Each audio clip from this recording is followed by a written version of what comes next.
Bom dia. Alguns alunos me perguntaram o que seria desnudação.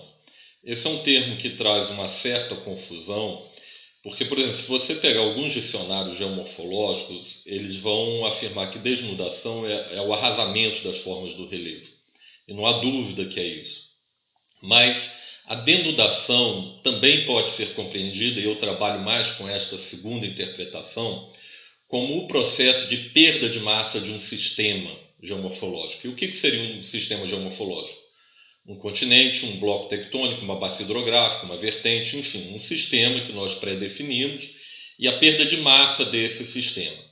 Essa denudação ela pode se dar por processos químicos ou físicos, né? Denudação química, geoquímica, ou denudação mecânica, também conhecida como denudação física. É óbvio que na natureza os dois ocorrem congregados ao mesmo tempo, variando ao longo do tempo e espaço a intensidade, porque você não consegue fazer com que uma região esteja perdendo só íons, uma denudação química, numa região que os rios, né, o manto de alteração esteja sendo lixiviado, em solução na água, esses íons vão para os rios levam dessa região embora, então há uma perda de massa, mas sem que haja também, de alguma forma, uma denudação mecânica. E da mesma maneira, não há uma denudação mecânica sem que haja uma química. Então, em intensidade variável, as duas coisas estão acontecendo ao mesmo tempo.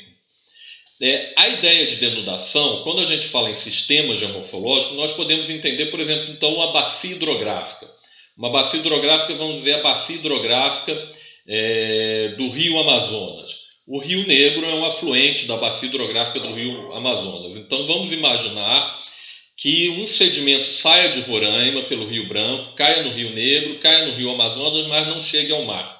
No caso destes sedimentos, só para entendermos o conceito, houve erosão, porque houve retirada, transporte e deposição do sedimento, mas em termos de conceito de bacia amazônica, a bacia amazônica não foi denudada, porque como o sedimento continuou dentro da bacia amazônica, não houve a perda de massa. Então, trabalhando a ideia de denudação nesse conceito de perda de massa, vai depender do sistema que nós estamos trabalhando. No meu exemplo, a bacia hidrográfica do Rio Amazonas não foi denudada. Já a do Rio Negro e do Rio Branco foram, porque perderam a massa, o sedimento saiu.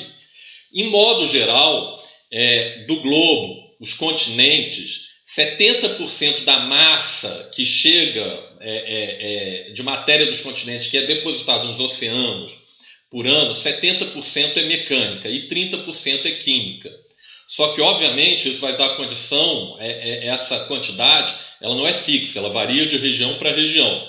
Então, áreas glaciais tendem a ter um comportamento diferente, por exemplo, de áreas tropicais muito úmidas. A floresta do Congo, que está toda coberta, se estiver bem preservada uma região, a maior parte da massa que vai sair vai ser química, não vai ser mecânica. Já se você for trabalhar numa área, por exemplo, tropical, semiúmida, savana ali na África, você já vai ter uma proporção inversa. Então isso daí vai variar a intensidade de acordo com o clima, com o relevo, com as características do local, mas de um modo geral, se a gente pegar a média, a quantidade de massa que chega, que sai dos continentes, é perdida, é depositada nos oceanos por ano, 70% em média do globo sai mecanicamente e 30% quimicamente.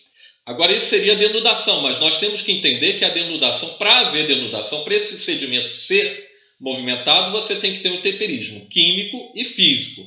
Quando você fala de intemperismo, de um modo geral, o processo acaba ocorrendo ao contrário. O intemperismo químico é mais potente para fragmentar, para decompor as rochas, do que o intemperismo mecânico. Embora, depois de fragmentado, os processos mecânicos movimentem, em média, uma massa maior de material do que o intemperismo químico. Então, é importante entender esses conceitos, o que nós estamos trabalhando, para não fazer confusão entre erosão, intemperismo, lixiviação, denudação. Isto são conceitos bases da geomorfologia que, se nós não entendermos exatamente do que estamos falando, podemos ter confusão. Então, resumindo, denudação, no conceito que eu gosto de trabalhar, é mais do que simplesmente o arrasamento do relevo. É, de fato, a perda de massa, né, de um sistema geomorfológico. que é o sistema, vertente, massa hidrográfica, já falamos isso, né? Tanto química quanto física. Se você quiser separar ainda, você pode falar de denudação química para denudação física.